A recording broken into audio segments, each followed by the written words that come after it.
بسم اللہ الرحمن الرحیم۔ السلام علیکم۔ خاوند کے حقوق۔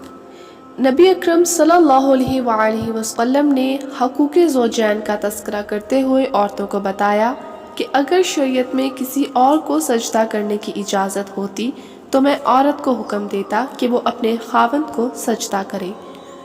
حدیث پاک میں آیا ہے کہ جو عورت فرائض کو پورا کرنے والی ہو اور اسے ایسی حالت میں موت آ جائے کہ اس کا خاوند اس سے خوش ہو تو اللہ تعالیٰ اس کے لیے جنت کا دروازہ کھولتے ہیں تاکہ بغیر حساب کتاب کے جنت میں داخل ہو سکے۔ یہ بھی بتا دیا کہ اگر کسی عورت سے اس کا خاوند جائز وجہ سے ناراض ہو اور وہ عورت ضد کر کے خاموش رہے اور خاوند ایسی حالت میں سو جائے تو ساری رات اللہ کے فرشتے اس عورت پر لعنت برساتے رہتے ہیں۔ گویا خاوند کی خوشی میں اللہ تعالیٰ کی خوشی کو شامل کر دیا گیا۔ خاوند کی اطاعت اور فرمانبرداری میں صحابیات رضی اللہ تعالی عنہ کے واقعات بڑے عجیب ہیں۔ ایک صحابیہ رضی اللہ تعالی عنہ کے ہاں بیٹا پیدا ہوا۔ شوہر جہاد پر گیا ہوا ہے۔ جس دن شوہر نے آنا ہے تو اس دن چند گھنٹے پہلے بیٹا فوت ہو گیا۔ پریشان بیٹھی ہے کہ خاوند اتنے عرصے بعد آئے گا اور جب یہ معلوم ہوگا کہ بیٹا فوت ہو گیا تو اسے کتنا صدمہ ہوگا۔ دل میں افسوس ہوگا کہ کاش بچے کو زندگی میں آ کر پیار ہی کر لیتا۔ جب صحابیہ رضی اللہ تعالی عنہ بہت پریشان ہوئی تو اس نے بچے کو نہلا دھلا کر کپڑا ڈال کر چارپائی پر رکھ دیا۔ کسی کو اطلاع نہ دی۔ خاوند سمجھا کہ وہ سو رہا ہے، چنانچہ خاوند نے کھانا کھایا تو رات ہو گئی۔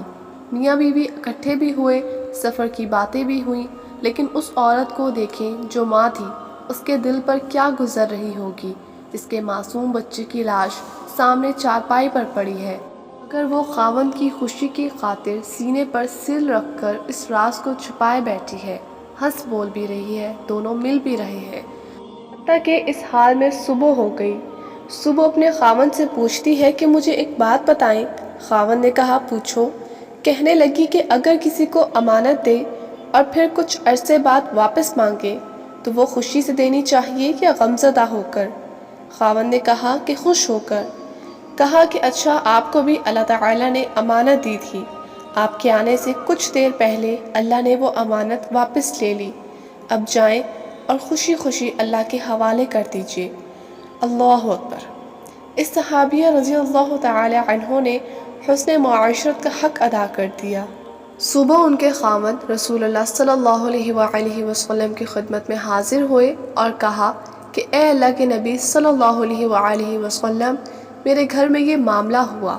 میری بیوی نے میری خوشی کی خاطر اتنے صبر و ضبط کا مظاہرہ کیا۔ اللہ کے نبی صلی اللہ علیہ وآلہ وسلم نے دعا دی، چنانچہ اللہ نے اس رات میں برکت ڈالی اور وہ عورت اپنے خاوند سے ملنے کی وجہ سے حاملہ ہوئی۔ اللہ نے ان کو ایک اور بیٹا عطا کیا جو حافظ قرآن بھی بنا اور حافظ حدیث بھی بنا۔ سبحان اللہ۔ اللہ ہم سب کو عمل صالحہ کرنے کی توفیق عطا فرمائے، آمین۔